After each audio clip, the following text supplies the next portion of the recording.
All right, mic check, mic check. What's going on to all of the beautiful people out there? Welcome to another edition of the Conscious Approach channel on YouTube. My name is JV Wins, joined as always by Dogon SS on this wonderful uh, February the 14th, Valentine's Day. For all of those people out there who get into the Valentine's Day stuff, man, hope you enjoy the large crowds and spending all your money Hi. because it Yeah. is it is definitely more trouble to do it than it is to not do it. I mean, it's more trouble to not do it than to try and what it is to fall in and conform and do it. So go ahead and do it, fall in line, because your day and your life is easier if you do it. And I'm talking primarily to the men out there. Um, but got a few interesting topics to touch on this week on the channel. Appreciate everybody for tuning in. Appreciate everybody for supporting our brand of logical content. As I Sure. always like, as I always like to say, we are on a race to 1,000 subscribers. We are just below the 200 sub mark. So pretty exciting stuff. We certainly appreciate everybody for following along with us. But if you happen to catch this video and you are not subscribed to the channel, please do so. If you don't mind, go ahead and hit that subscribe button. Start getting these views, start getting these likes up, man. Leave a comment, let us know what you think about any particular topic on any particular video. We do pay attention to comments as long as they are not of the troll variety. Although we do let the troll comments stay there, we just don't respond to them at all. We don't interact to them very much. But yeah. So always like to get that little disclaimer out there. Go ahead and join the tribe, man, because we are forward, onward, and moving as we continue to crank out this content. Every other day and every other week. So with that being said, we're gonna go ahead and get right into it. First up, we're gonna talk about Stephen A. Smith, but this is not going to be a Stephen A. Smith content. Uh, this is not going to be a Stephen A. Smith um, topic within the realm of sports. This is going to be a Stephen A. Smith topic within the realm of life. So recently, so Stephen A. Smith, for anyone who does not know, is kind of on this press tour. He put out a book in January. It's his memoir, and apparently it's Oh, doing really well. It's probably, I think it's already on the bestsellers list and all of that kind of stuff. So people are buying it up. People are really into buying celebrity memoirs, I guess. Um, and the name of the book is like something something. Um, a story about second chances and first takes or something like that. So the title of the book is a play on the show that he's on ESPN, First Take. And so he's doing a lot of podcasts and TV shows, and he's doing a lot of press to promote the book. And he's doing all of these in-person appearances and whatnot. And so recently, Stephen A. Smith was on the podcast. What's the name of this show? Andrew Schultz is Flagrant with Akash Singh. I hope I'm saying the second guy's name correctly. Andrew Schultz is a comedian, but he also does the podcasting. He used to do the show The Brilliant Idiots with Charlemagne, and he now does this show, Flagrant. Andrew Schultz is Flagrant with this guy, Akash Singh. I think that's how you say his name.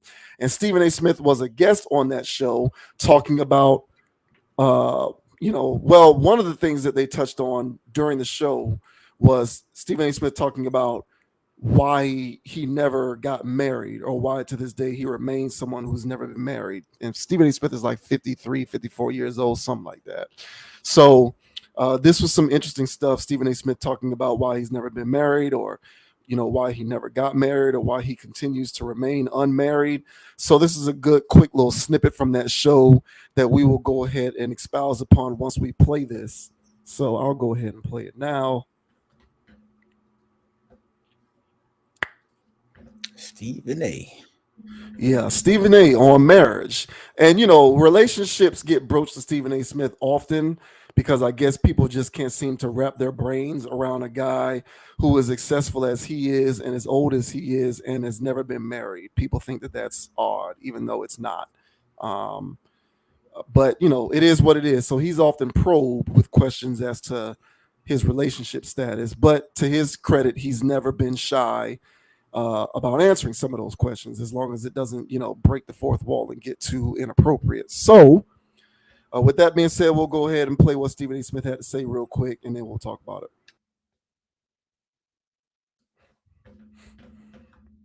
I went to a journalism conference. And I watched, listen to me, listen, a journalism conference. And I watched two people who I knew were married go into their room together. Came out of the room, went downstairs to meet their respective spouses who had just arrived. Hey, maybe they were journalism. I'm just saying, it's like, it doesn't matter, y'all. It doesn't matter if you're a man or a woman, anything's possible. It doesn't matter what industry you in. It doesn't matter what's going on. And when you are a journalist / commentator, pundit, whatever, you connected to the fourth estate, which is the media and stuff like that, you see it all. You see it all. And I can't even begin to tell you the things that I've seen. It makes you scared to get married. Makes you scared to get married. I mean, we're already married. A little late, bro. Yeah. We're crazy. Listen, it happens everywhere. Y'all talking to me because I do sports, but the fact of the matter is, sports, Wall Street. You could be in medicine, somebody, the doctors and nurses working at the hospital. Look, man, since Adam and Eve, this been going on. Stop acting like we don't know.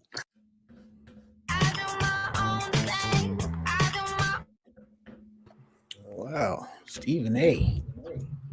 Right. So don't act like we don't know. Wow. So basically, Stephen A. Smith was primarily speaking on apprehensiveness with respect to getting married based upon people's propensity to step out on the marriage. They may have gone more in depth with that particular subject matter in other areas, but for the purposes of what we are talking about here, that's pretty much what Stephen A. Smith was talking about. You can correct me if you had a different interpretation, but it seems as though that particular part of it was him somewhat harking on people not, wanting to stay faithful within the confines of a relationship, or people just having a greater propensity, likelihood for doing these sorts of things. And so anyone, much less a man, would want to stay away from getting involved in something like that, in order to stave off having that happen to him. But what was your initial interpretation of what Stephen A. had to say about being, scared of getting married? I would say that it's all factual. I agree with 100% of that. Right now, the sexual liberation of people, it's exceeding that of, the sexual revolution and the hipsters and stuff. Now, granted, they were having free sex, more or less in the streets, from what I understand. And, but at the same time, I really don't see what's different right now. So are there big ass sex festivals? No. But people's sexual appetites, people's sexual urges are out of control. They're rampant, and people can't keep it in the pants, male or female. Nobody can at this point. And so when people put such a large emphasis on infidelity, irreconcilable differences, when these things arise, then, which is inevitable because nobody can keep it in the pants, then there's divorce. And then, so what are we really doing this for? Because if you ask, the majority of people what their deal breaker is in a relationship, 9 times out of 9, all right, the first thing that's going to come out of their mouth is infidelity. I don't deal with cheaters. So if you don't want to deal with a cheater, if you don't want to deal with infidelity and stuff like that, then you're really trimming down the amount of people in the world that are willing to do that, at least in the Western world. You're really trimming down your odds right there. Now, I'm not saying accept the cheater. I think what really needs to go on right now is, en masse, since everybody's just doing this, there needs to be a restructuring because honestly, I feel like this boat is too far gone to get back to traditionalism. I think what needs to happen now is that people need to reconsider what cheating is. And is it sex with another person? Is it all this other stuff? Because everybody's just having sex with everybody at this point. At least the people that are having sex. They're just having sex with everybody. Just having sex.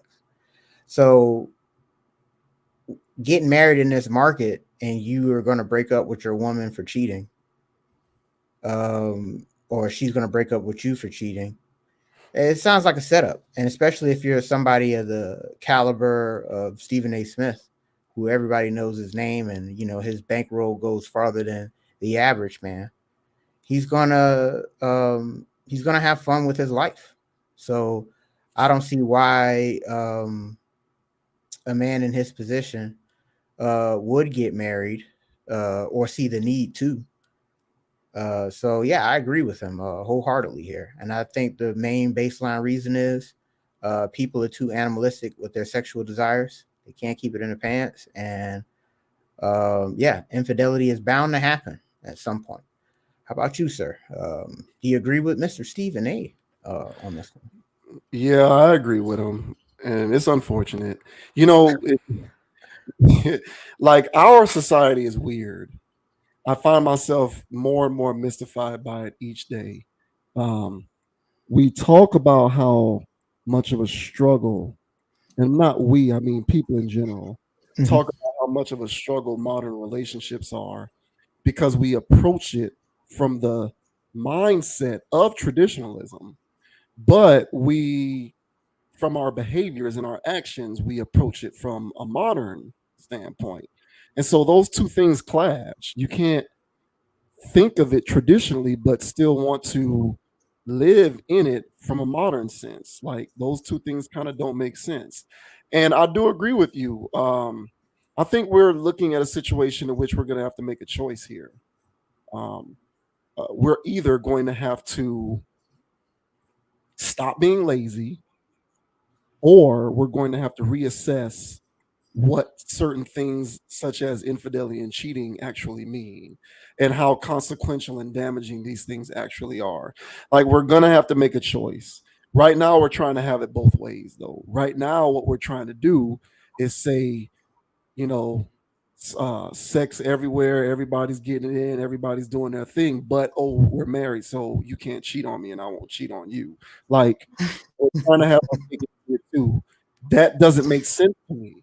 It doesn't make sense. And I feel like, you know, character is something that either exacerbates bad traits in a person or does the up or sort of enhances positive traits. And what I'm finding more and more nowadays is people are generally lazy because things just sort of come to them with ease and they don't have to work for them anymore. You've mentioned in the past how one of the issues with marriage in particular is people kind of romanticize about the idea of marriage as if it's this perpetual fantasy that is just constant happiness and requires no work or effort, when in reality it's the exact opposite. Once you have the wedding and once you get past the honeymoon and you start going through the daily rigors of a marriage, especially when kids get involved and you're raising an entire family and running a household, there's less constant happiness and there's more work to go around. It's a job. It's a work that it's a job that needs to be executed on a high level in order for it to be, handled successfully. And what I think is one of the issues today is people are just more and more inherently lazy because, you don't have to work for attention. You can just crack open your phone and get that on social media. You don't have to work to exercise any of your sexual appetites because you can subscribe to OnlyFans or you can flip onto a streaming site somewhere. People generally speaking, man or woman, don't have to work. We become lazy, extremely soft. And when you become lazy and you're unwilling to work at something, then of course, when you get into relationships, if you're unwilling to work at that, they're going to fall apart on you. Now, you can't be a person who's lazy and unwilling to work, but then say that your relationship fell apart because of your spouse cheating on you. I kind of feel like you're trying to have it both ways. So, like I said before, we're going to have to make a choice. Either we embrace hard work a little more as a society, or we kind of step back and reevaluate how offensive things like extramarital sex actually is. Because, like you said, people are having sex all over the place. Nobody is caring. You got polyamorous relationships sprouting up all over the place. Um, People who just cheat on their husband and wives, like Stephen A. Smith talked about. Like, this stuff is running rampant. So how big a deal is cheating actually? And I'm not saying that because I'm trying to excuse it or minimize it. I'm legitimately asking a question. Because if you're unwilling to be us, if you're someone who's going to be lazy and unwilling to work, and you approach your relationship or your marriage, and you're unwilling to work at it, so as to um, instill within your partner or significant other that cheating would be ill-advised because of what they're letting go, because of how hard you're willing to work at it, then you're increasing the likelihood that some of these calamities are going to befall you. So, you know, I don't know too much about Stephen A. Smith on a personal level like that. Maybe he looks at it as, I'm unwilling to work at this stuff, or maybe he's sort of apathetic and feels like he'll be hard pressed to find a woman who's willing to work at it as hard as he will. And so if I'm unwilling to find a woman who's willing to work at it as hard as me, I'm going to cut my losses and stay single so as to avoid dealing with messes like that. Especially when you bring economics into it as well, because he has a lot to lose given his tax bracket. Um, um, in the absence of things that protect him, like prenups and all of that good stuff, of course. So, yeah, the crux of this for me is us making a choice. Right now, we're in this weird limbo. We're in relationship purgatory as a race of humans, where we still think about marriage and relationships traditionally. We romanticize it in that way, but in the modern day application of it, no one's really approaching it like that. At least the people who aren't willing to work hard, the non-hard workers, which I think are the population that is growing, and the population who is not hard workers is, reducing. It's getting smaller. So as people become lazier, and as people continue to care less about working at things, we still think that we're supposed to get into these relationships and get all of these things handed to us, like faithful partners who aren't going to have extramarital, sex and all of that kind of stuff. And if you're lazy and you don't want to work to make sure that not make sure, but if you're lazy and you don't want to work to maximize the chances that that won't happen to you, even though there's always a sliver of a chance that it will, even if you're the hardest worker in the world, then we need to rethink what all of this stuff even means and what we can and cannot tolerate when it comes to what these people do when we get into these contracts with them. And marriage is indeed a contract. Or you can follow the Stephen A. Smith route and say it's not for me and just, do the lifelong single person thing. I think more people are going that route. And given what your personal situation is, and if you know yourself, that might be the best choice for you to make. But I certainly don't think he's out of bounds with what he's saying. Oh, and yeah, I agree with everything you said, man. And when it comes to situations like the one that Stephen A. explained, people, and this is what I mean by people being so hot in the damn pants. You got to understand who you're dealing with when you're doing your eval. Now, if you don't want a woman that's going to have sex with the Amazon man or the DoorDash guy, while you're out there, grinding it out, and she's a stay-at-home wife, but she has to have sex with somebody because she's bored. So how do you know what's going on there? And I think the big component is you really have to be mindful of somebody that wants to know you for you, like you for you, but not like the things you have and the things you have going on. Now, if they like the things that you have and the things that you have going on, then they like what people have and what people have going on. And that can forever change. But if they like you for your principles, your qualities, and all that other good jazz, then at that point, it's not so easy to get in her gates, sexually. But the people that are so always seeking to be turned on, and this stems into a conversation we had before, where I was saying that people say, "Oh, men always think about sex," and women always think about sex as well. But yeah, everybody knows that. But it's just how do we think about sex?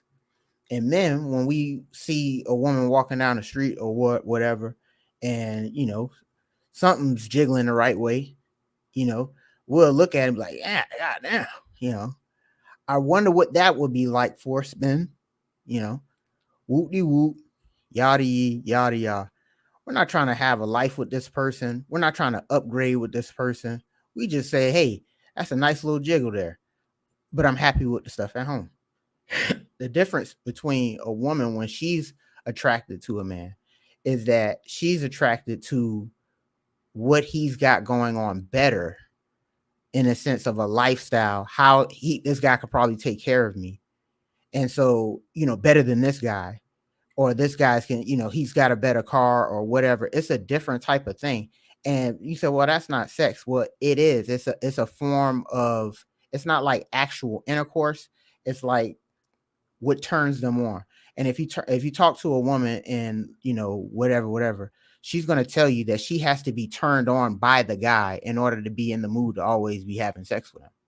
Well, what will make her always want to be turned on? She's constantly got a turned on meter. And so at that point, she's always thinking about sex. So if you got somebody that's always wanting to be turned on, that's a dangerous person. If in a relationship when you don't want to deal with infidelities. So, well, how do you eval against that? Is that you get somebody that's not interested in these things, that's not always trying to be turned on and not always seeking dopamine rushes. And so if they're always seeking a dopamine rush, then at that point, when things get boring, regular, y'all always see each other, y'all always wake up in the same bed. That's too mundane for her. So how do you know when you're dealing with a chick that's going to get bored versus one that's content and trying to build something? I think it's really based on their worldviews and how they view you. And for somebody like Stephen A. Smith, who's already on, who's big and everybody knows his name, his trust filter, I would say is he is skeptical. You see his hairline. No woman really wants to talk to him, but he's Stephen A. Smith on ESPN's. So he's going to get attention. So I'm pretty sure he's pretty skeptical of the women that really are around trying to shoot shots and all that other stuff. So his best bet is to just keep it all at bay, not let it get too close to him for the lifestyle he lives. But for the average, everyday, regular man who's not in the Stephen A. Smith boat, who wants to be in a committed situation for real with something, you're going to be hard pressed to find something truly traditional. But there are women on the traditional spectrum, and they ain't giving it out to everybody. And that just goes in touch with the eval, man. You got to see what turns her on. And if what turns her on are things and lifestyles, then she's going to want a better thing and lifestyle than the one you can provide. So just a mindful thing there. But honestly, I agree with this. I've seen it. I've lived both sides of the fence. Yeah. Raised so have I. Yeah, raised to be good man, well mannered. And I saw that one get me no play. So I went into the bat cave and came out, bro, just getting wild with it, at least for my life and my standards. And I'm just out here just doing things.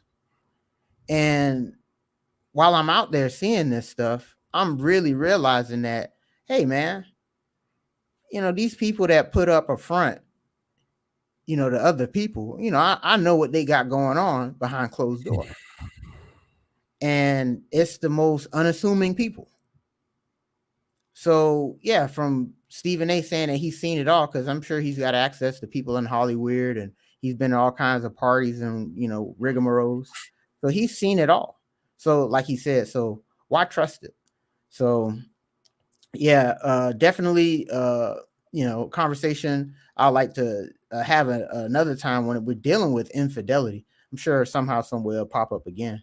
But yeah, it does need to be reevaluated for the average person right now, because right now sex is out of control, and I think there needs to be um, a restructuring how society handles relationships, so that way we can cultivate family structures in the midst of these single situations. You know what I'm saying?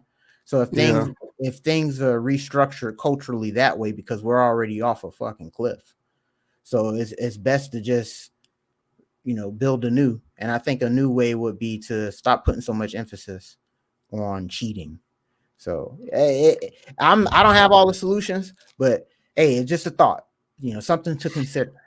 Well, I mean, it has to be looked at because I don't have statistics right in front of me. So let me not speak on this as if I know for a fact.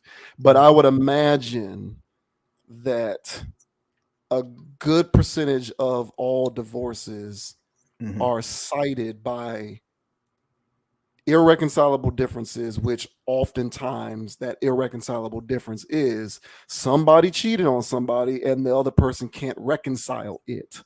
And Right. so that's when they go through with the divorce, because you just can't get over it. Like, some marriages can survive it. The person who was aggrieved learns how to get over it and move on. And they, work on it and patch it up and whatnot. But I think for the most part, there's a zero tolerance policy still when it comes to sexual infidelity. But it's weird because everybody, like you said, like, sex is so rampant, it's hard for us to continue to look at sexual infidelity along the traditional sense. Now, some people who approach life that way, still, all the power to you. Like, if you've been in a situation, if you're a traditional minded person and you went through the process of vetting your potential partner and they passed all of your, you know, tests, and y'all end up getting married and there's some cheating that went down anyway, then you got to do what you got to do. It is what it is. But Yeah, I man. get the sense that I get the sense that the vast majority of these marriages that end along these lines um, involve people who approach their marriage with the same loosey goosey attitude towards sex, but still have this zero tolerance rule towards infidelity. And those two, Exactly. that to me is a counterintuitive notion that we're Exactly. gonna have to try and reevaluate what all of that means. So it is And what it is. But the last thing that I'll say is, yeah, men and women do look at these things differently. Like, I think the first of all, it's becoming harder and harder to find people in general, but women specifically who are more traditional minded. There's just less of them to go around. Because there's less of them being raised along those lines, and how much of them who are raised along those lines are able to make it to a point where they can think for themselves as an adult and they didn't get corrupted by a lot of modern ideologies. So it's just getting harder and harder to find that, which is what makes the idea of just staying single for life, single from the standpoint that you're not officially married, something that kind of makes more sense and is more of a reasonable option to consider.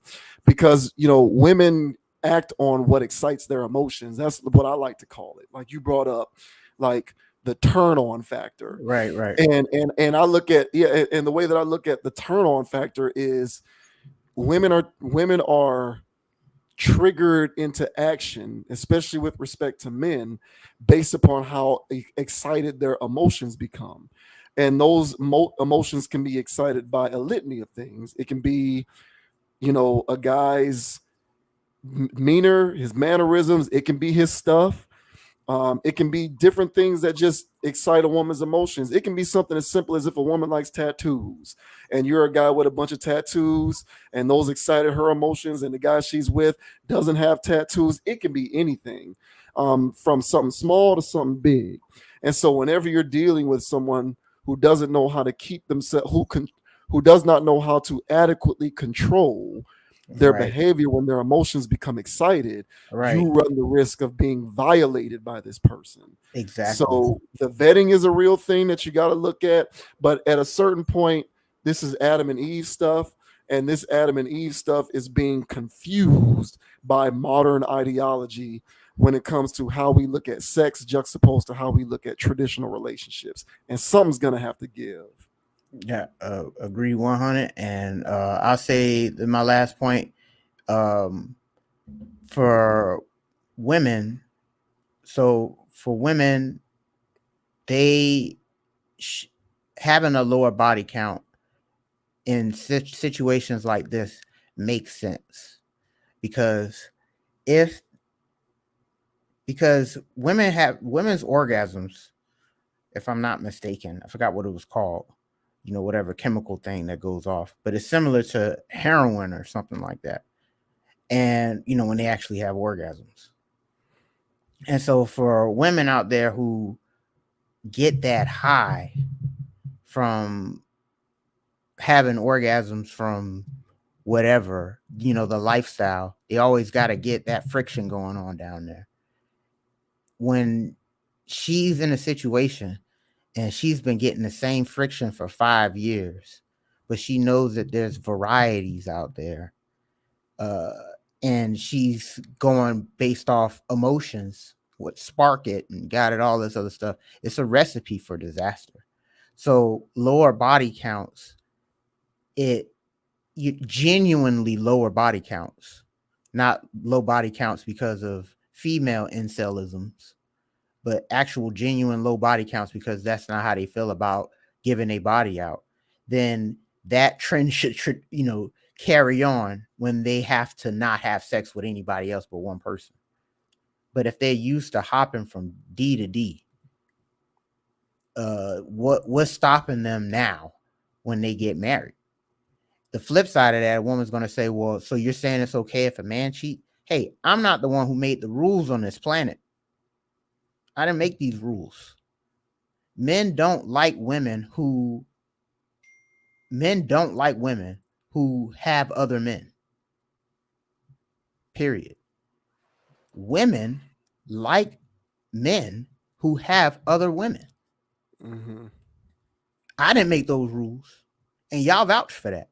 So if y'all like a man because he can get vagina, and you're turned off by a man because you can clearly tell that he doesn't, so that's why all the women are having sex with the same men and having babies by the same men. Well, I didn't make those rules. And who made up those statistics? It's happening.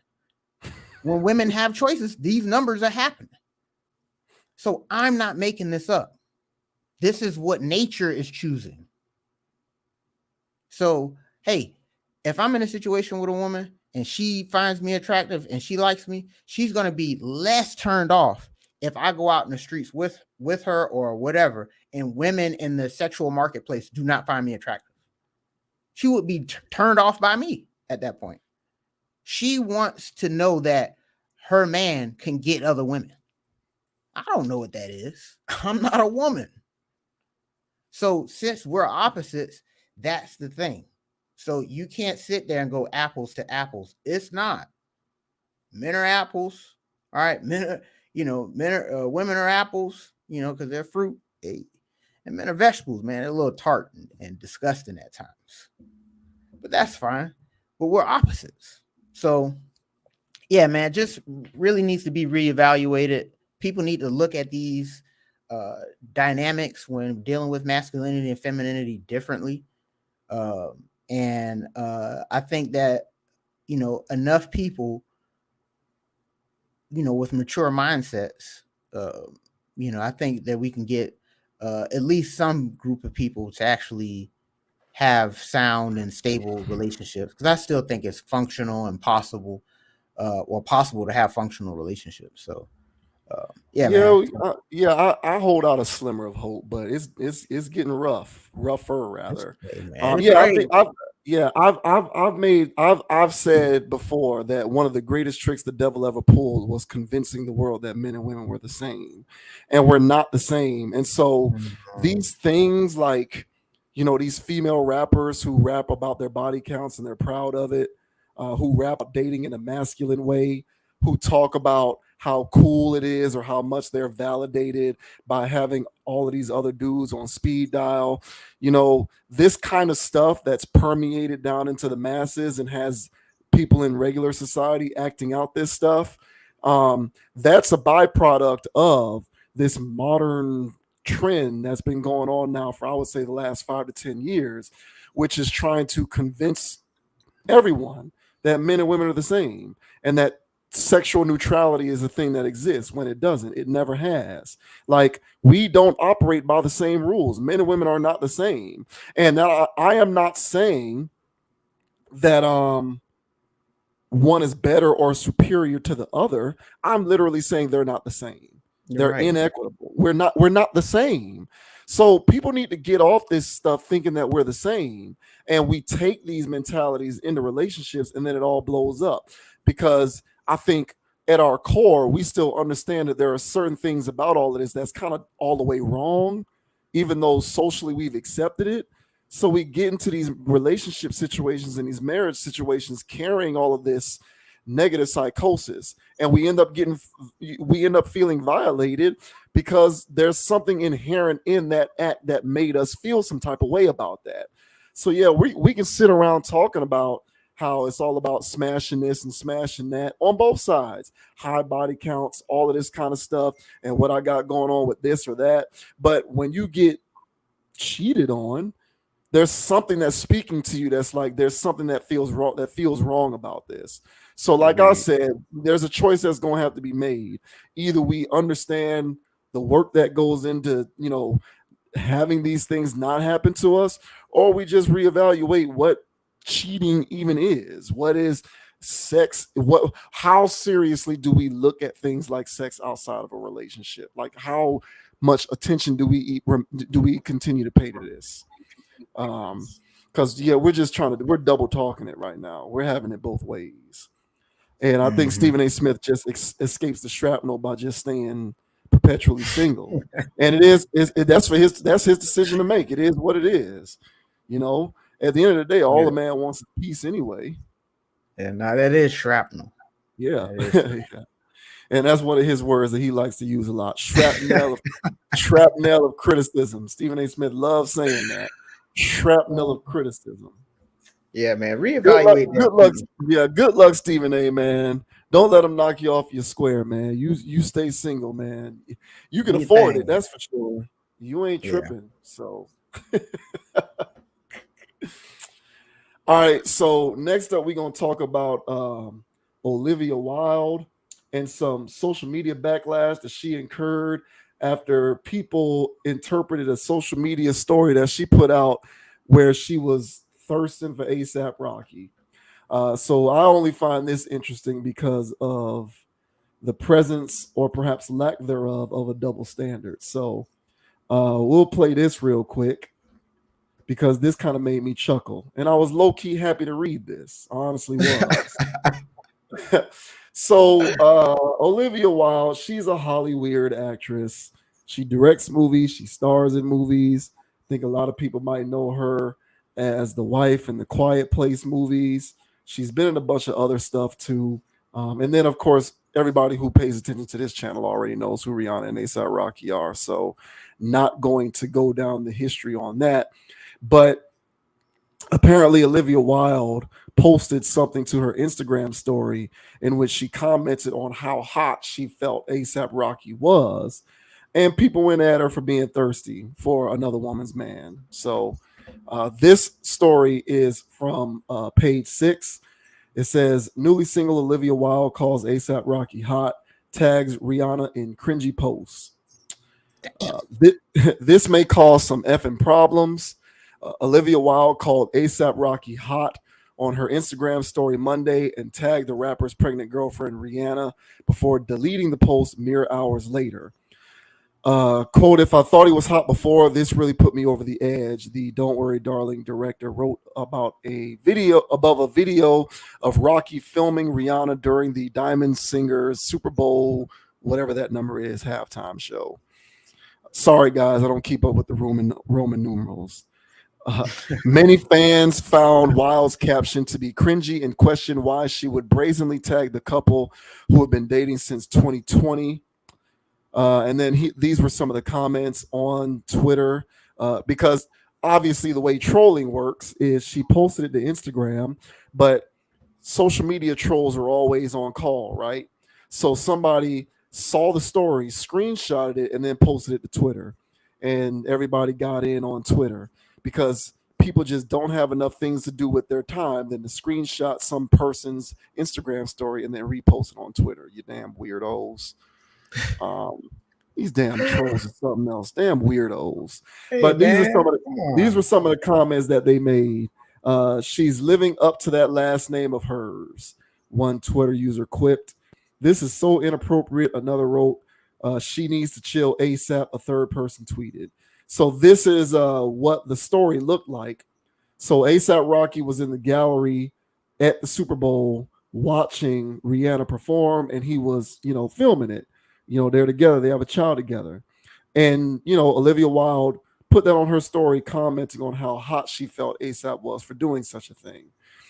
And then here's some more responses here. The way she's saying this with her whole chest and tagging both of them, it's embarrassing. So it goes on to say, Wilde removed the post from her story amid the backlash before addressing her followers, who, quote, got it twisted, writing, "It's hard to respect your partner." I'm sorry. So Wilde later responded by saying it's hot to respect your partner, especially when your partner just did that. So what she was getting at was she was admiring ASAP Rocky for admiring Rihanna. That's what she found hot about that, was according to her. I'm not saying I'm saying this. I'm saying according to her, she's saying she found what ASAP was doing in support of Rihanna attractive. And so she called him hot as a result. And people went in accusing her of being thirsty, which I found to be humorous and sad at the same time, because it's like y'all ain't got nothing better to do than to actively screenshot this thing and put it on another app for y'all to argue over or comment on. But this is 2023 westernized America after all, so can't really be surprised or too put off by anything these days, I guess. But there you have it. So this is pretty cool because this is a female who's being called thirsty and all of this kind of stuff, which is kind of interesting, fun. So what do you make of Olivia Wilde's story or the reaction that her story received in reference to ASAP and Rihanna? I think that the outrage is justified, actually. Because here's why. Now, I don't know this woman. I've never seen any of her work. Maybe I have, maybe I did. I just don't know her, but I did hear of this situation. And so I had to preface this as I don't know her because I don't know her other social media behaviors, but she's never made headlines before like this. So I'm taking this as her being newly single, saying something that she couldn't say when she wasn't. And I think that's the problem here. That the people that do follow her go, hey, you just got out of this situation. Now you talking about how some other man is hot? And this other man got a woman. This is one of those situations where she stepped over a line. She crossed the line. Now, what line was that exactly? I don't know. But that was a line stepped. And if unchecked, this could cause an issue down the line. Now, is ASAP going to smash on this thing? I wouldn't. I don't know who she is. And after looking up some images of her, I wasn't impressed. So I wouldn't leave Riri for nothing from this woman. I wouldn't risk it all for this. Is what I'm getting at.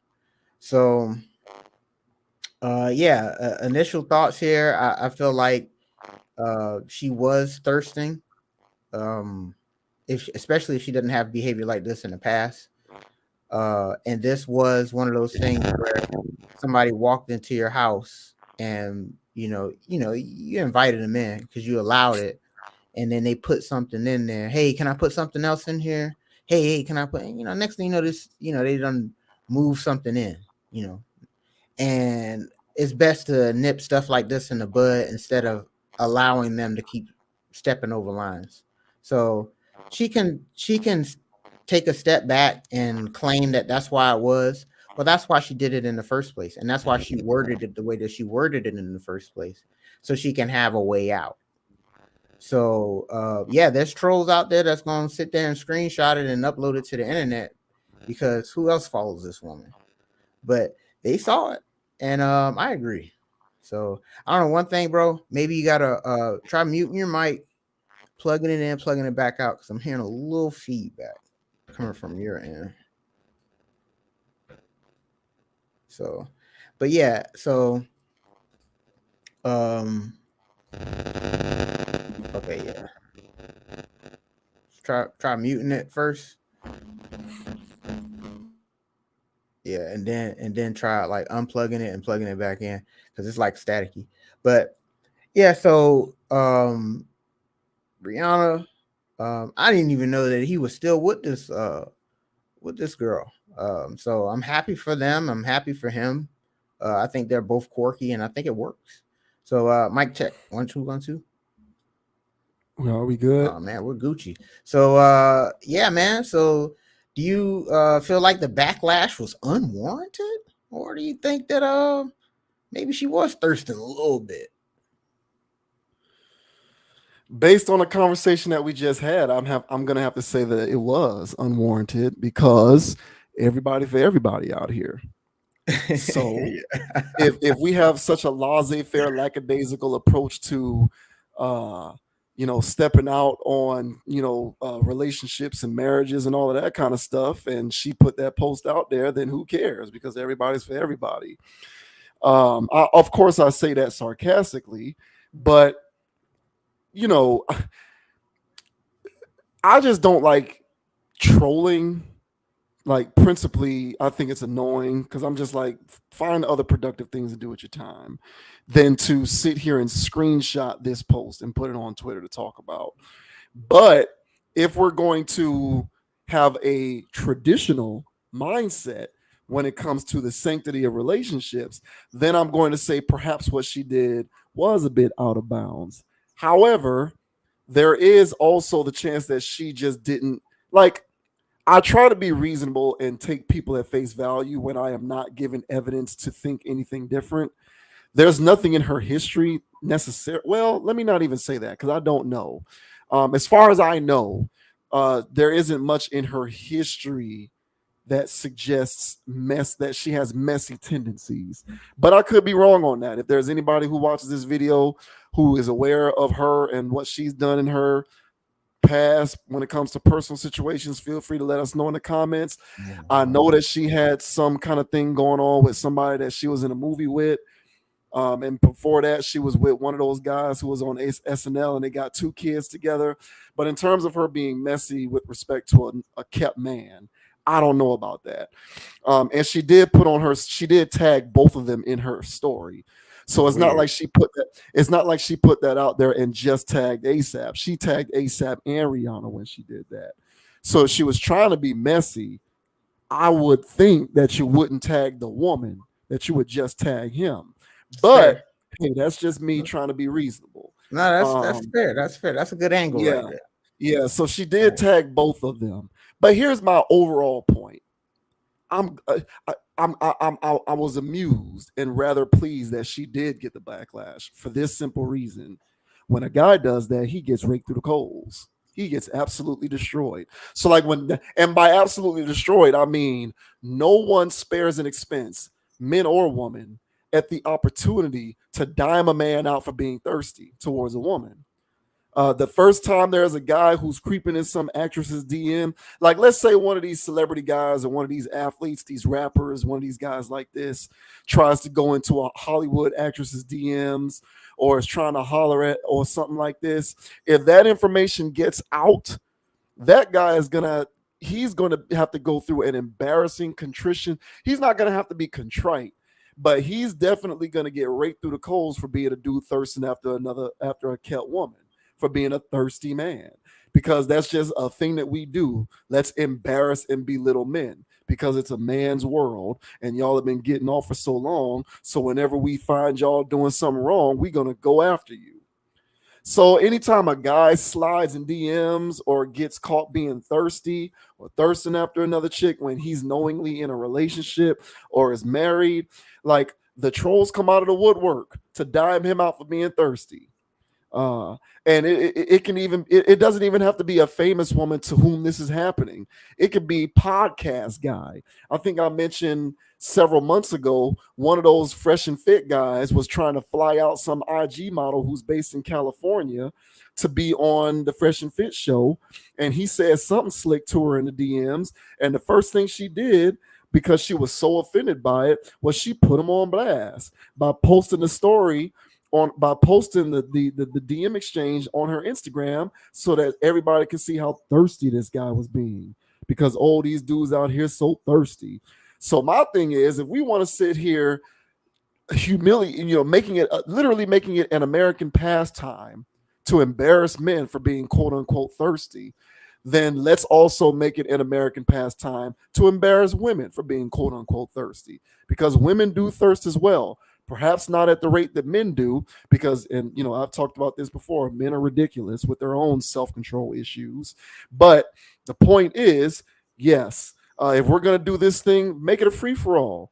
Guys getting criticized for being thirsty, women need to get criticized for being thirsty too. So I hope sincerely, and I mean this with all sincerity, I hope that the more women who do this get dimed out the way that Miss Wilde did, so that anytime a woman is, like I said, I'm giving her the benefit of the doubt because I don't even think she was being thirsty, because she tagged Rihanna in her story. But if these are the rules of engagement, so be it. So everybody's fair game. Men and women, everybody getting dimed out for being thirsty. And I'm all here for it. I want to see everybody get raked through the coals and humiliated the way men typically get raked through the coals and humiliated for being quote unquote thirsty. So there you have it. That's pretty much my 2 cents on it. Gender neutrality, I believe, is a fallacy, just like modern feminism. I don't think it exists. However, if I'm going to be amused by some form of it in some kind of way, this will be one of the ways in which I'm going to be amused. I hope more and more of these chicks get exposed for being thirsty. Well, like you said, man, if some man dares to do something like this, now you mentioned DMs, but let's say that there's a guy who's a performer and his woman, who's also a well-known performer, is in the crowd recording him, doing his thing. And then he puts a thing out on his story saying, I thought she was hot before. Yeah, I thought he was hot before. You know what I'm saying? I thought she was hot before. Now, after seeing this, whoa, and flame emojis. It's like, excuse me, the world's gonna be like, bro, you violating. She can't talk like a regular woman. She's not a regular woman. A regular woman can say stuff like that about somebody like him. You're in the same room as him. So by you saying these things, y'all, it's not far-fetched. Girl that I know from work, she wish she could talk to ASAP. This woman can actually maneuver and play that. So that's why people was like, hey man, you can't say this, you're violating. And say this to your homegirls. Similar to the Jalen Hurts thing. With Gabrielle Union talking about her and her homegirls be lusting over him. Mm-hmm. And it's just like, hey man, what kind of crap is that? So he had to come out and was like, hey man, I'm in a situation here. Right. Yeah. So she didn't know that. She just said it. But for her and her homegirls, and she's a married woman. And so her and her homegirls having girl chat and having a crush, a celebrity crush type of situation, which, they're entitled to be attracted to another man or whatever. But to say that on air publicly, right, to embarrass your husband, to now put a threat out against this woman, because this woman who's just dating Jalen Hurts and dealing with Jalen Hurts, now she's threatened. There's a Gabrielle Union out there saying that, her and her friends like my guy. So that's an issue for that woman. So you disrespected and violated that woman. Well, Gabrielle Union doesn't care. She's just going to say whatever. And because it's a behavior that's more permissible if women do it. Yeah, absolutely. And that's the thing about it, the double standards. So, yeah, I just want more of them to get called out for it. Absolutely. But to speak further on the double standard, it ties into the double standard of women being attracted to other women's men. Mm-hmm. And so when women love that, they just can't help it. There's like real deal, like women that are just exclusive career homewreckers. They're career homewreckers. For whatever reason, they're genetically predisposed to just wrecking a house. They're not going to have a man, but they're going to be the side chick for everybody. And she's going to ruin situations because that's just how she get out, And she's attracted to men who have situations. I don't know how many times I've heard a woman say that she's dealing with a guy and, he's separated. All right. Well, when's he getting divorced? And it's an ugly divorce. Well, how long have you been dealing with this guy? About a year, and he still hasn't gotten divorced. Well, and it's like, why are you dealing with a man that's in this situation anyway? You like the fact that he's got that going on. Yeah, you might not overtly like it, but you like it. Yeah. And so when we're dealing with the nature of women, she couldn't help it in this context. Because a man know that that's grounds for if he see me in the streets, he might whoop my ass. Yeah. There's no penalty for her for saying this. So she's just gonna let it fly and let it rip. So yeah, man, this was to me, it was disrespectful. It was in bad taste. So she could have added them or whatever. It was in bad taste.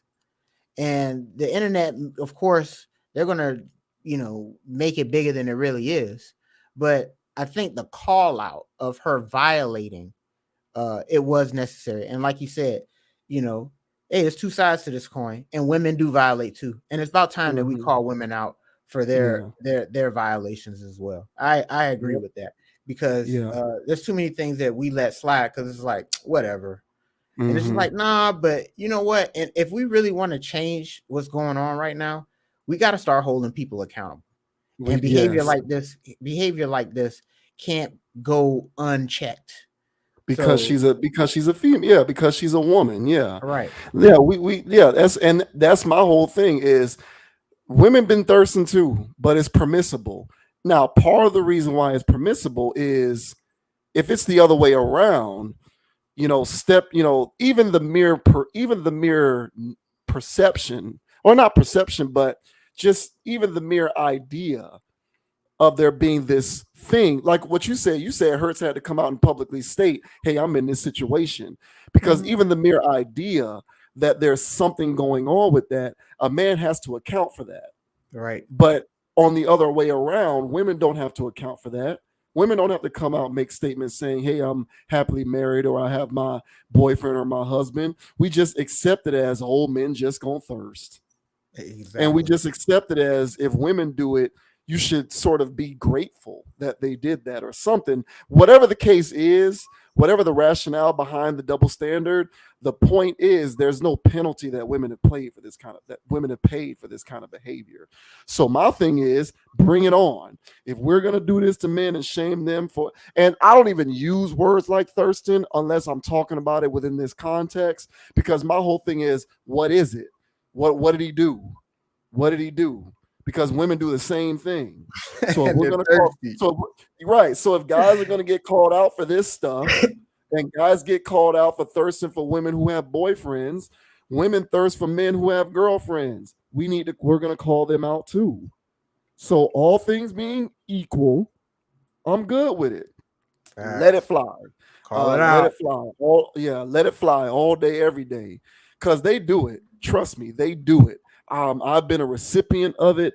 And like you said, Gabrielle Union did that, not even thinking about what she could have been doing. Exactly. Like the thought didn't even occur to her because, in her existence as a woman, she is subconsciously trained to perceive the idea of penalties based on certain things. And that's not one of them. So a woman can publicly talk about how attractive she finds another woman's man without feeling as though she's going to have to suffer any consequences. And that's going to have to change. Yep. Like straight up.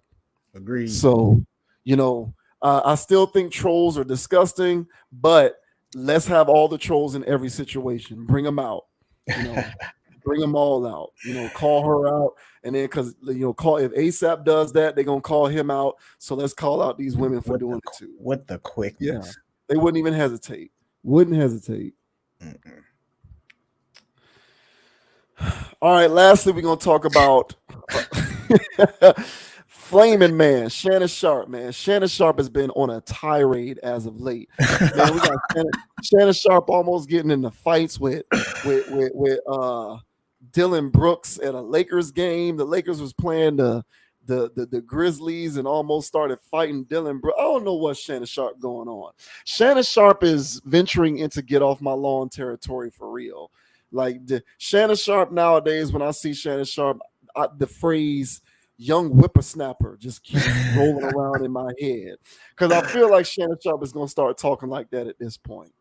But Shannon Sharpe recently had some comments aimed at Ja Morant because Ja Morant had an associate of his removed permanently from all Memphis Grizzlies home games after an NBA probe. Now, I'm not exactly sure what constitutes an NBA probe, but apparently this person was probed, and it was determined that he needs to be permanently banned from the arena where the Grizzlies play. And so Shannon Sharpe does a show with Skip Bayless, Undisputed on Fox, and they talked about this scenario. And Shannon Sharpe had some words for Ja Morant in terms of this associate of his being probed. So we'll go ahead and play what Shannon had to say because it's a little interesting, and then we'll talk about what he had to say afterwards.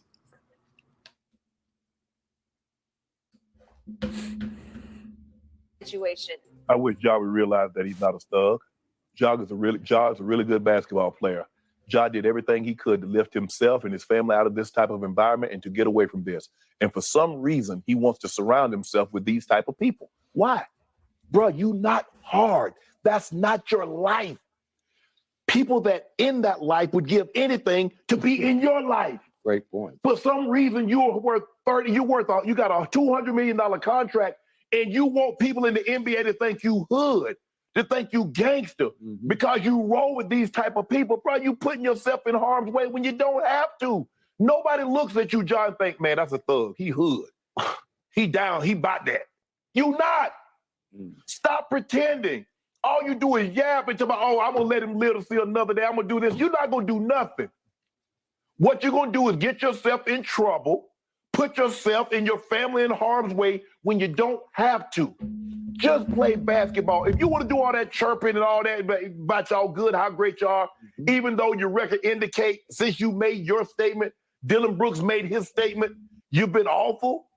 Have at that. I got no problem. I wish you wouldn't talk so much considering y'all talk so much to have done so little. That's a part of it. I get that.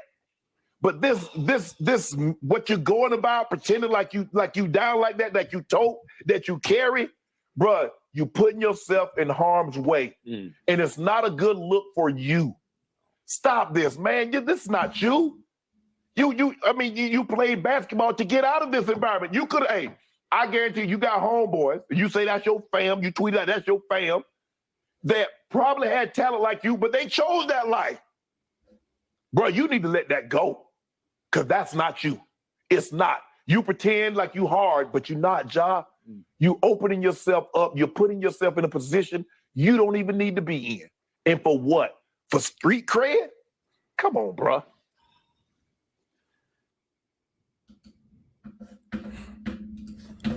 Shannon not holding back on that one. Yeah, how exactly does he know that Ja Morant is not hard? That's what I'm saying. How you know, bro? So yeah, Shannon doesn't care. Shannon, I will give Shannon Sharpe this. He is consistent in that he will call out athletes if he doesn't agree with something that they've done or said. He doesn't try to do what I would say most other opinion people on TV do, which is to give a non-answer so as to not rub any of these people the wrong way because they want to continue to be friends and all of that kind of stuff. They don't want to ruin potential relationships. But Shannon will just kind of let it fly. Now, whether he's wrong or not, that's up to your interpretation. But at least he's consistent with that. But, here he went again with Ja Morant. And I don't know whether this has anything to do with that incident with the Grizzlies game, at the Laker game, a few weeks ago. I'm not sure if I don't know, but it's just interesting that another Grizzlies topic comes up this time with Ja Morant and Shannon Sharpe is speaking like this. Yeah, I say that as far as what Shannon said, I agree with everything that he had to say. If I'm Ja Morant or in his camp, to hell with what he said. And the reason why I would say that if I were Ja or somebody in his camp was the delivery and the platform in which you used to say this. He can say that he's saying this to help Ja, but you're not helping Ja by talking about him in such a way, saying you ain't hard, you ain't about that life. All of these fighting words that will be said in somebody's personal face. So I'm not going to hear your message. So at this point, who are you talking to? Are you saying this to help me? Because if you were trying to actually help me, those aren't the words you use to try to help a man. And so, yeah, you offended me, bro. You coming at this weird. So if I'm Ja, I'm not listening. I'm not taking this on. All right. And then after, because the whole thing is, because again, I don't disagree with what Shannon had to say. So I guess more or less, it was more or less his delivery. The tone, yeah. Yeah, the tone. And now granted, sometimes pills are best served, bitter. And you gotta take it how it comes. But this is a situation where Shannon didn't have to be so explosive about it, I don't think. Especially when you're talking to a young man and when you're dealing with these young people, these new people right now, they're very emotional.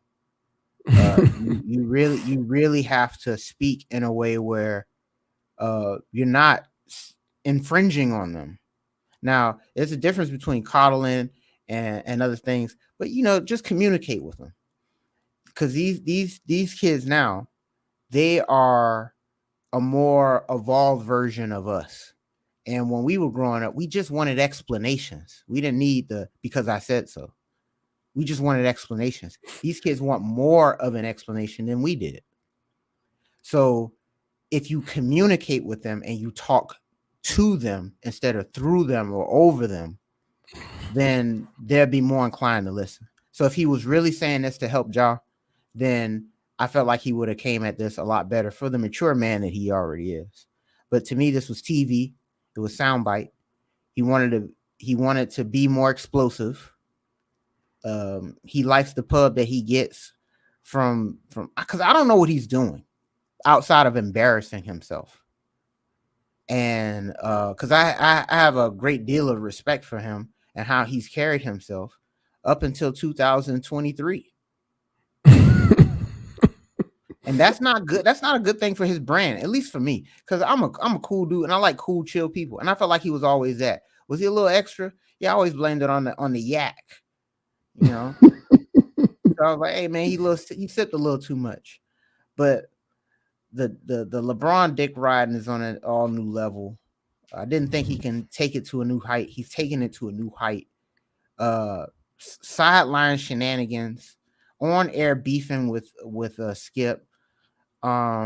If this is all publicity and there's some type of mad scientist thing going on at Fox Sports Net that we don't understand, so they can always be on the tip of everybody's tongue, kudos to them.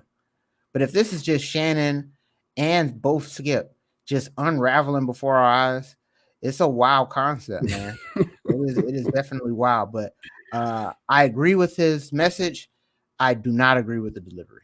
So yeah, I approach it from two sides. There's a side of it that makes me cringe and I don't like it, and then there's a side of it that I do like. So the side that I don't like, you mentioned, I don't know if this is TV stuff or whatnot. There's a part of me that thinks that this is TV. And now, again, this is pure speculation on my part. So, disclaimer. Yeah, man. Disclaimer.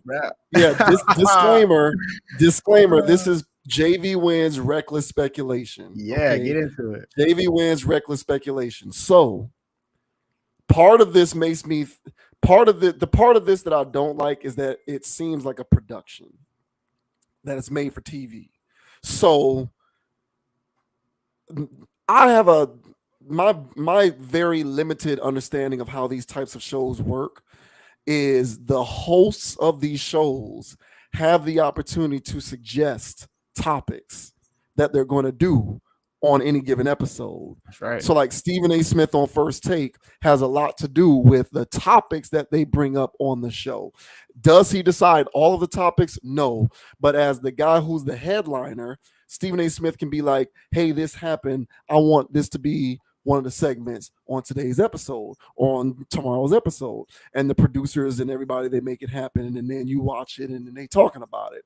So I'm fairly certain that if they do that on First Take, then they do the same thing on Undisputed and any of those other shows where the people who are on there, the hosts and the people who are participating in the show, have some sort of ability to suggest topics. So with that in mind, and given how the Shannon Sharpe was at a Lakers game where they were playing the Grizzlies, and somehow, some way, Shannon Sharpe got involved with a scuffle with the Grizzlies players courtside at the game, I'm connecting dots and I'm saying that Shannon Sharpe suggests bringing this up on Undisputed so that he can have a reason to call Ja Morant out for not being hard.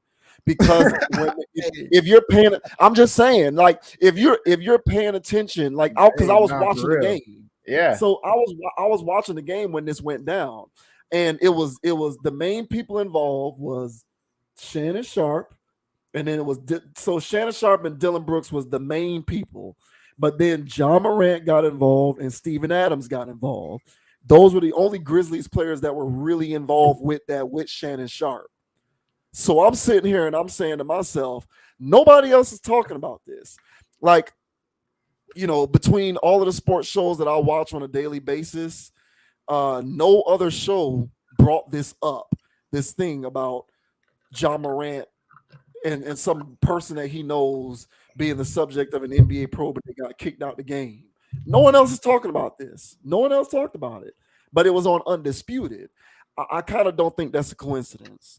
So I'm thinking that Shannon Sharpe brought that up to the producers as a topic to discuss on a particular segment so that he can get some grievances that he has towards Ja Morant off his chest by talking about it and saying you're not tough and you're not hard, because I guess for Shannon Sharpe, he had unfinished business because Ja Morant was one of the people who came at Shannon Sharpe when that happened. Now, again, that is JV Wiz reckless speculation. So do not take me saying that as I know for a fact that that's what happened. I'm just trying to connect some dots here as to why this was even broached on the show and no one else was talking about this. I mean, no one on TV, radio, or podcast talked about this, but it was on Undisputed. Even other shows on the same network weren't talking about this. It was just on Undisputed. So my thing is, why? Why are y'all talking about this? I'm just connecting some dots, and in connecting those dots, there's a part of it that seems rotten to me. Like you're calling this guy out for not being hard and not being tough for the purposes of your platform and your TV show. This guy is not going to respond to you unless he chooses to. Like you're using this as a springboard in order to exercise these demons on your behalf. Right. And there's part of me that's saying, bro, you're bigger than that. Like you seem no different than Dylan Brooks when you're doing this. To me, they're the same. Like you want to get at him. You want to prove you're tough by going this route. That's kind of how I read this. Like to a certain extent, I kind of feel like, Shannon, you're no different. Just let it go. Who cares? No one's thinking about this. No one even cares about this non-story of this person who got kicked out the game. It's disappointing. So, his behavior. It just kind of seemed like he didn't have to do it. It seemed unnecessary. Now that's the part of it that I don't like. The part of it that I appreciate, much like you, is the message itself. So in this instance, I'm separating art from artist. And in a vacuum, I agree with what Shannon Sharpe is saying. And I agree with those sentiments. And I do think that at times it's unfortunate that a lot of the people who make it, who represent us in terms of the Black community, who become self-actualized, which is mostly through sports and entertainment and music. They get to this point, but they still feel the need to carry a lot of these, these habits and behaviors with them. And I do think that it's worth hearing every now and again. You don't have to do that. There's a better way. But, a lot of times when it comes to people in our community, and we talked about this with the women, there's this perception of what constitutes strong Black man. And a lot of times those constitutions are conflated with certain things like being from the streets and being tough guy who exhibits toughness from the streets. And there's different ways to go about exacting your toughness without sort of trying to make it a point that you're a street person or that you're a tough guy within a street context, which would include hanging around people who also come from those same environments. And that's not to mention the fact that you can be putting your life and your livelihood in danger by associating with some of these individuals. So old habits are, of course, hard to break. And it's not as easy as saying, hey, let that go. Because when you've come up in a type of environment for as long as you did, it's not so easy as to just shake it off you and become this evolved, sophisticated person. So it's helpful to hear messages like Shannon's on a regular enough basis so as to sort of remind you in the back of your head, at least, there might be a different way to do this. And so I don't have to engage in some of these things in order to feel as though I'm still a part of my community or stay true to myself. So like the message, don't like the way this whole thing was orchestrated. It feels like an orchestration to me, which stems from the incident from the Lakers game against the Grizzlies way back. And from that standpoint, I just think it's kind of foul on Shannon's part. And I can say that while at the same time also saying that I can somewhat appreciate what he's trying to say, because I do agree with the sentiment. It just, there's parts of it that just kind of seem dirty to me, because it seems like you used that non-story as your opportunity to call this kid out. And the only reason why you felt motivated to do that is because of how, they rolled up on you at that game and sort of kind of, got in your pocket a little bit. And you've done what you've done. You got all of these, you got so much skin in the game after all of these years, bro. And you living good, you didn't have to go that route. But I feel like in that moment, he, kind of reduced himself to being on their level, quite frankly. And, in my opinion, that was just a little unbecoming of him. Yeah, agree. And he's coming off as a hater to these young people, because more and more he is. Yeah. Because Ja is he's Iverson 2.0 for these kids. And he's looking like he's living the lifestyle of it too, hanging out with guys getting probed at NBA games. Like, what's that? And why they got to use probe? of all words. Like, what are we really doing? But it sounds like this probing was an investigation on Mr. Ja and his entourage. But if he is really hanging with people, because he does use some real rapper talk whenever he's addressing people in public. He's so young that he doesn't understand what he sounds like when he's speaking. And he's talking like created rappers in the early 2000s. He doesn't sound like somebody who has a mother and a father in his life. But he does, though. That's the thing. Right. And first round pick and, a loving sister and family and all that good jazz. I think he lives in a house with, at least when I first seen him when he was in Lee, he was living in a house with all his people. And, he's a good guy. He's a good kid. So I think that's the part where Shannon's more or less reaching on, like, you're not street tough. Mm-hmm. You ain't street hard.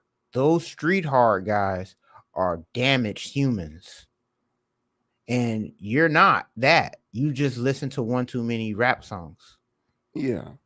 And so that's the part of the message where I was like, yeah, I get that. And if you came to him like big bruh or uncle, whatever people are calling people nowadays, because I'm pretty sure he would have squashed all the other stuff, the spat that, because while he was spatting with Brooks and all of them, because I think Jaw Dad stepped on the floor, nothing crazy, but Jaw's dad. Well, yeah, Jaw's dad was being a peacekeeper.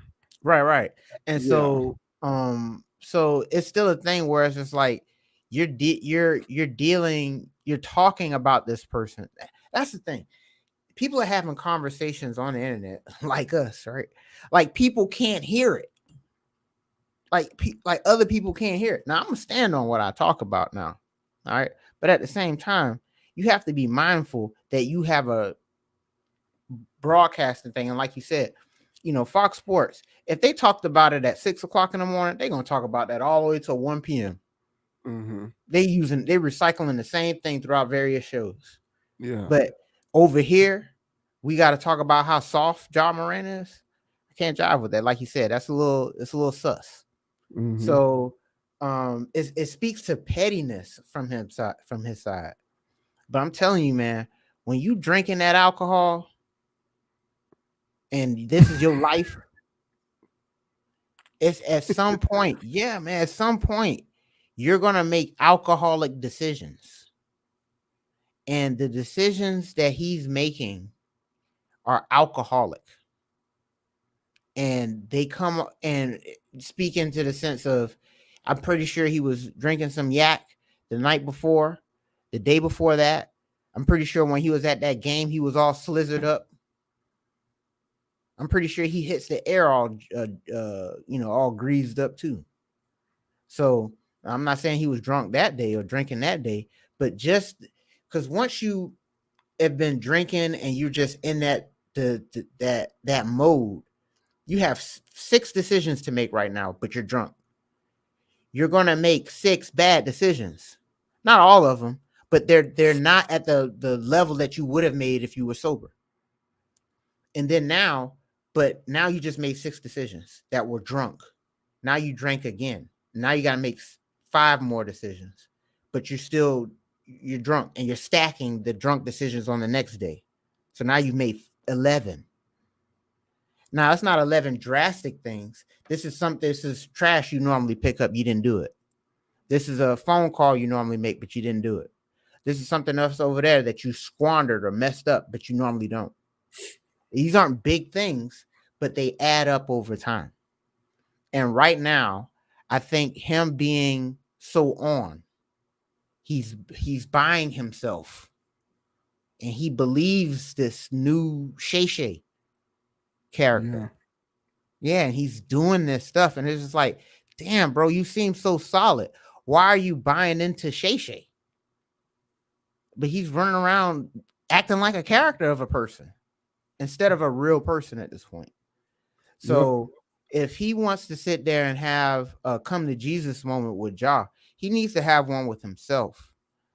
Because he hasn't been I've been, like I said, media wise, as soon as he hit CBS back in the day, I was like, this guy's amazing. Mm-hmm.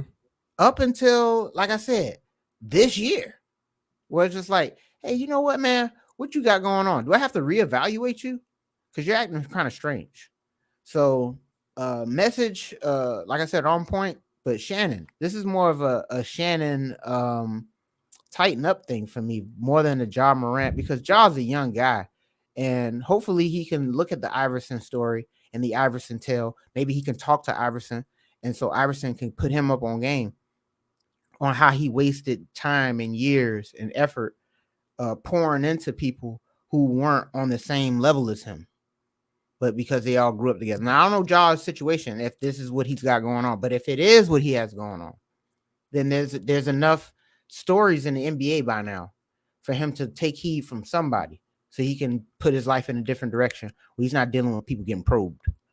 Mm-hmm. So yeah, no, Shannon got to tighten up. Yeah, I hear all of that, but yeah, this to me is more of a Shannon Sharpe story. Yeah, and Shannon's just become more. It is what it is, man. I've spoken on the narcissism of some of these sports commentators over the years. Like, Skip is the same way. Skip got in hot water because that DeMar Hamlin, and he tweeted, "How can they not finish the game?" And they came for his neck. And the thing about it is, like, you get so enveloped in the persona that you've curated for yourself as a TV personality that you start to just kind of think that you can just operate, move, and do and say whatever you want. Right. And that's just not the case, especially when especially when you're somebody who is as advanced as he is in terms of the years that he's put into this. Like, you're like 30 years older than this guy. Like, Ja Morant is what, 22, 23? He's a jit. He's a jit. So it's like, what do you stand to gain by making that a segment on your show, other than to make yourself look like the steward of the message to young black athletes about the right and wrong way to do things, which would be okay if it wasn't for the fact that you was almost about to get into a fight with these dudes 3 weeks ago at a basketball game. Kids. Yeah. So, like, why are you in that situation, number one? And number two, you're going to get into that situation and then knowingly take that and talk about this story on your show. It speaks to, yes, it's a dual personality. There's Shannon, the regular guy, and then there's Club Shay Shay. and when Shannon Sharpe is on that show, he's Club Shay Shay, and he thinks he's Mr. Untouchable. And this is not something that is independent under Shannon Sharpe. Skip Bayless does the same thing. To a certain extent, Stephen A. Smith does the same thing. These big people who make $1 million salaries to be on these shows, who are kind of, obviously you can't, there are certain things you can't do, domestic violence issues, stuff like that. Can't be caught on camera doing or saying anything racist, of course, right? You'll get fired for that. But barring any of that kind of stuff, you're untouchable in terms of whether you're fireable or not. And when you're at a point where you're unfireable, you might, spout off at the hip and do all kinds of stuff. And that's where these people have gotten to the level where they're just so enveloped in their own TV persona that they can just make things personal and think that no one's going to pick up on that. Like, bro, it looks personal, Shannon. It looks personal. It does. And it looks personal involving some 23-year-old kid who's an NBA player, or however old Ja Morant is, 23, 24. He's a jit. All right. So, like, it is what it is, man. But, yeah, I don't know what Shannon Sharpe is on nowadays. He's get off my lawn. And he's Mr. Tough Guy. Like, it's as if he was saying, you ain't tough, Ja, but I am, type thing, was kind of his tone. And it's like, well, what does that prove? You just want to show people that you're the tough guy who's willing to scrap if necessary, but Ja Morant isn't? You want to call him out for being soft? Like, it just kind of looked like the whole thing was in poor taste. It honestly did. And, And if you and want to talk maybe I about, would have a different opinion if it wasn't for the history that he has with the guys on that team, Ja Morant included. But those are the facts. That's the history of events. That's what actually happened. And so I feel like Shannon Sharpe, more than anyone else, needs to fall back from this situation. yeah, and if you want to talk about, if you want to talk about, damn, I forgot what I'm about to say. Damn, what was I gonna say?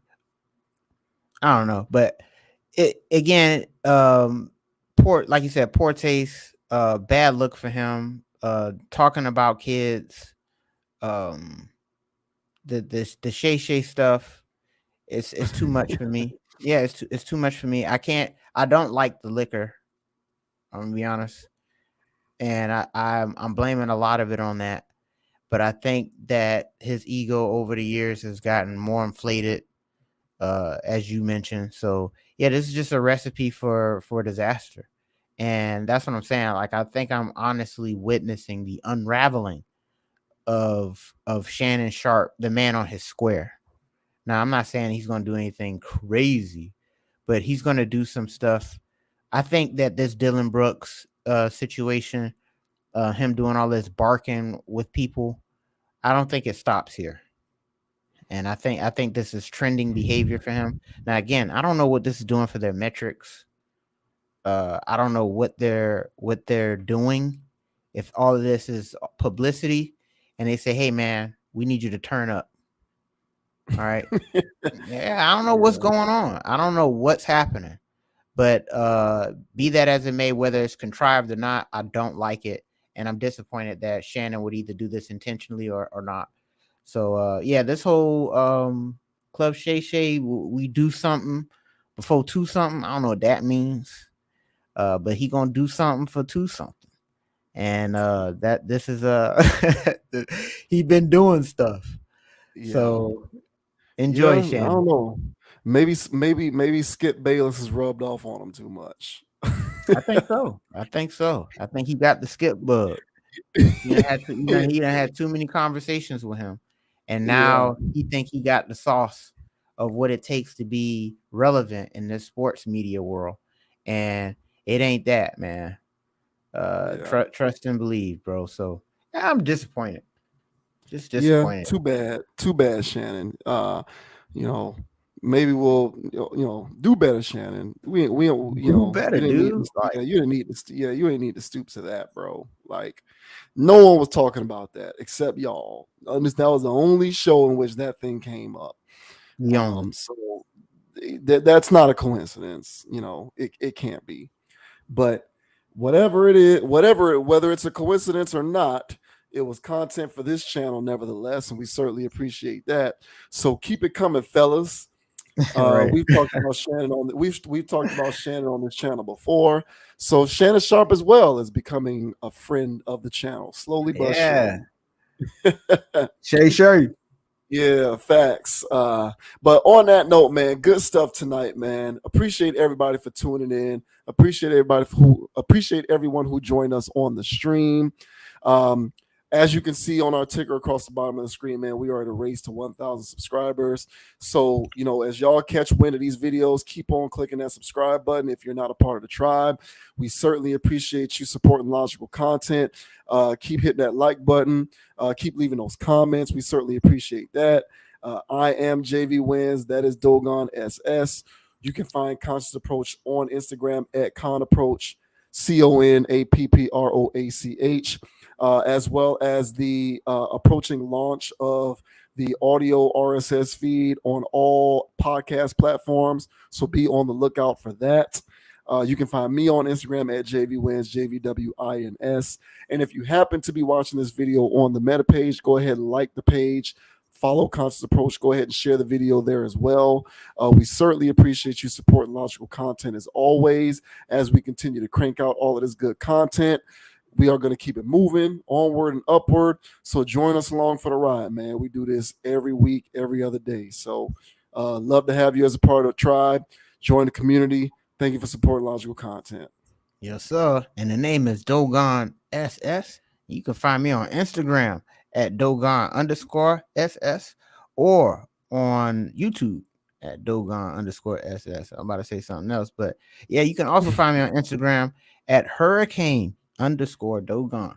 All right, that is the new Instagram page for the new channel that's coming down the pipeline. All right, so please be aware of that. I'll let you guys know officially when that launches like that.